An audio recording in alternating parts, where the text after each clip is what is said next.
Good day, everybody, and welcome to No Risk, No Farm. Today is a part 2 of our sawmill build. If you're interested in seeing what we did so far, please check out part 1. And let's continue to work on this project. Today, we are planning to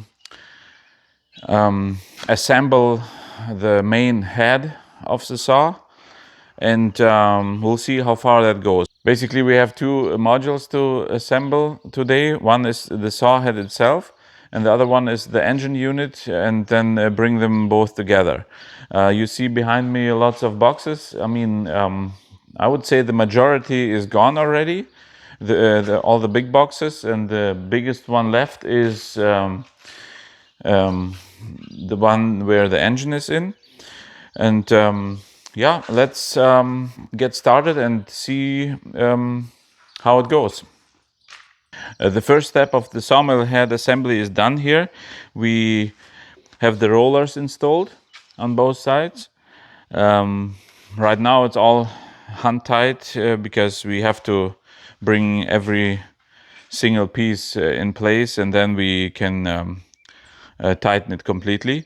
So what basically does here is kind of a sled that glides over the rails on 4 rollers, and then we have the base here, and some of those profiles, they hold the whole thing together.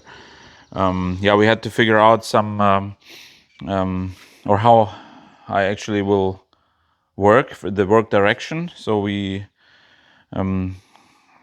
I decided that I will work from this side and basically cut this way.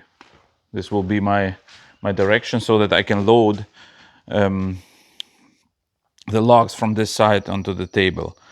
So far we discovered two little issues, I would say.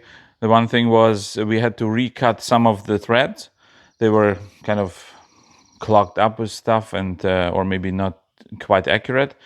And the second issue was that these brackets, they are shown differently in the assembly instruction. So there might be a change in the design, or the design change happened in the past, so that they didn't upgrade or update the instruction. But yeah, I think it will work. We'll see how it goes.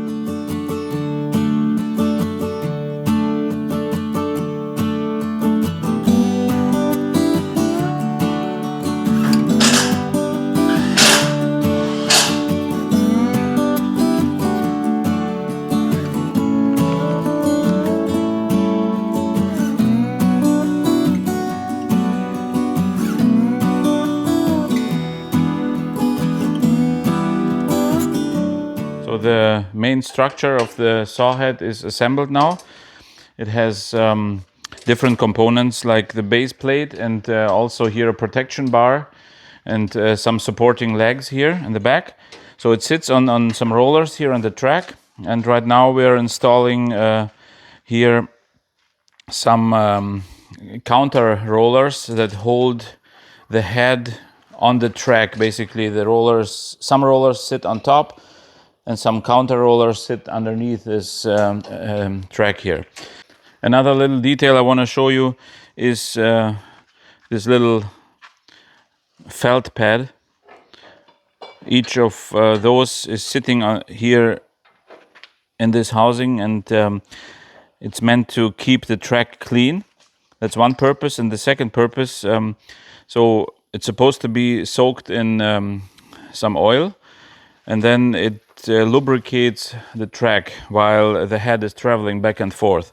So this is a very helpful little detail, I think, that will keep the saw head running smoothly.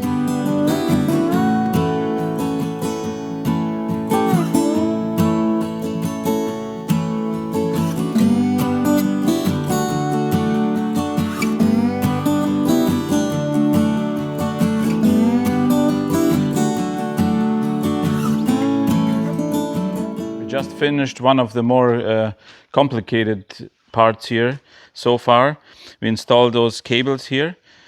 They are responsible for lifting the main base here, and here will be the engine installed and the saw blade and stuff.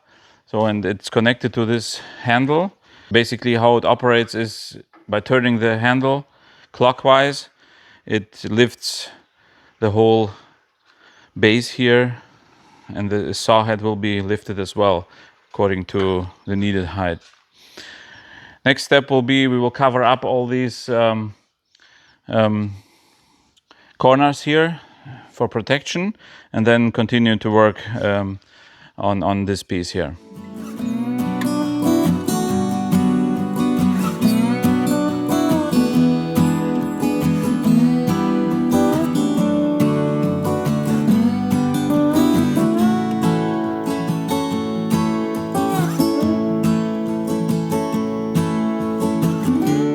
You guys, a big step is finished. The saw head assembly is put together now and waiting for the engine. So this thing is working properly, but since there is no weight on it yet, so it's not completely working.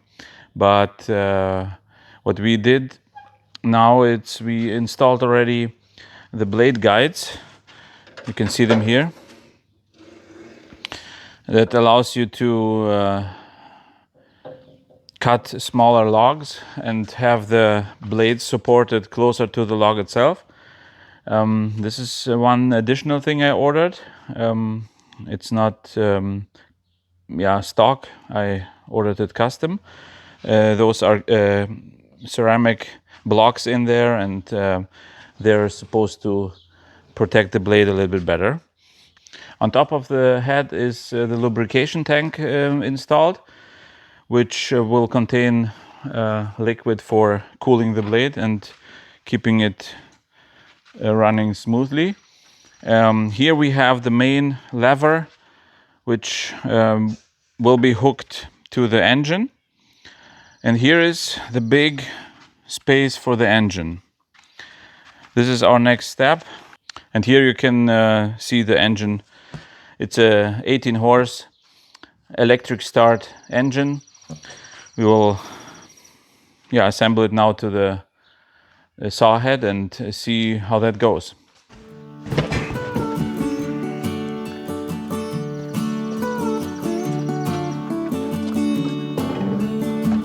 Okay, got it.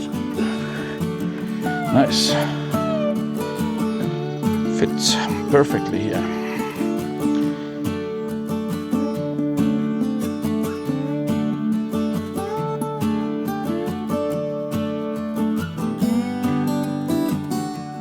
The engine is loosely installed right now, and we also hooked it up to the handle here. The throttle cable was a little bit challenging. We had to figure out how to connect it, and on this side of the engine we had to remove the muffler and the guard to be able to get to the throttle lever there, and to connect all this. The blade housing is also in place. It's fastened to the frame here, and now we are preparing everything for the wheels, and then that will be our next step.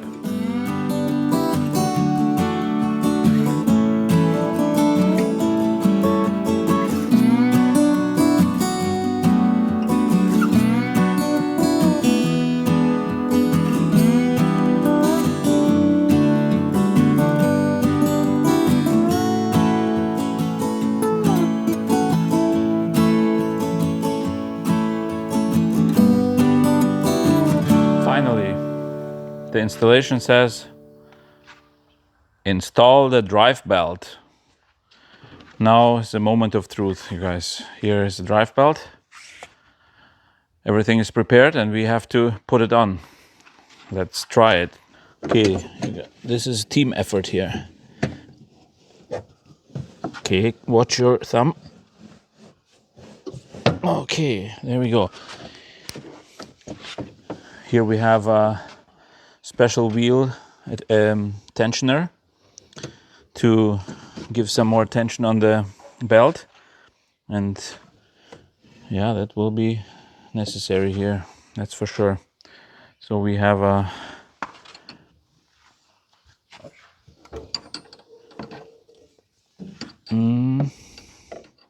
oh, it's good. It's a 19 or 3/4 inch.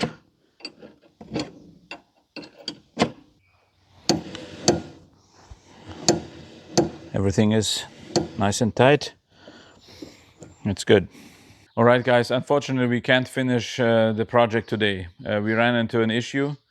You see here the wheels that run the saw blade itself. We had a hard time to adjust it properly, and the reason is one of the parts is I think is wrong. I need to contact the manufacturer and see if we can get the correct part to be able to finish this project. Let me show you what I mean. This blade, this base, this base is designed to hold an assembly that's supposed to tighten the blade. There's a handle that turns so that you can put tension on the whole system. The one that we received seems to be the wrong one. It's meant for a different machine, so it doesn't work here. So I can show you how it's designed and how it's supposed to work. So here's assembly. We took it out just to make sure we didn't mistake while assembling it, but it seems to be the completely wrong part. It has a heavy-duty spring, and by turning the handle clockwise, it would add tension to this rod, and the rod holds the wheel, and then the whole system would be under tension. Now, some holes don't align properly, and it seems to be the wrong thing. So I have to contact the manufacturer and see if they can send me a different one, the proper one. Okay. Yeah, unfortunately, we couldn't finish this project today, even though we tried hard. And we will postpone it till I have an answer from the manufacturer. And also some electrical needs to be hooked up yet. So I will keep you updated. And I appreciate your time and that you joined me today. And I hope to see you next time. God bless.